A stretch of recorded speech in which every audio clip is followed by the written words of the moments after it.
finally got some good news out of Alabama. Alabama's parole board is one of the harshest in the country. In fact, they often refuse parole to people who check off every requirement needed to be granted parole. So, for example, they've done all the courses, enough time has passed since their crime, they haven't had any disciplinary infractions while they've been in prison, and they've shown that they've reformed and changed. And yet Alabama's parole board time and time again rejects them parole. And this is happening at a time when Alabama's prisons are already extremely overcrowded, incredibly dangerous, lots of people dying in Alabama's prisons. And the thing about parole meetings in Alabama is that the incarcerated person has never been allowed to be present at the parole hearing. They've never been able to talk for themselves.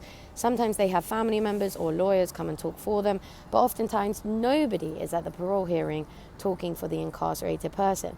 Now that is about to change. Governor Ivey has finally agreed to sign a bill written by Representative Chris England that would allow incarcerated people to appear at their parole hearings virtually, which means that they will finally be able to speak for themselves when it comes to their parole hearing. So they can present their case and appear as a human being in front of this board, not just as a number or a name on a list. And I guess the question going forwards is, will Alabama's parole board have a harder time denying some of these people when they see them as a full human? So I'll be talking tomorrow, 9 a.m. Pacific time, 11 a.m. Eastern time, live on my Substack with Representative Chris England, who will be able to explain to us what this bill will actually mean for incarcerated people in Alabama and whether or not he thinks it will make a real lasting impact on Alabama's incredibly harsh criminal justice system. So please join me tomorrow morning, 9 a.m. Pacific time, 11 a.m. Eastern time.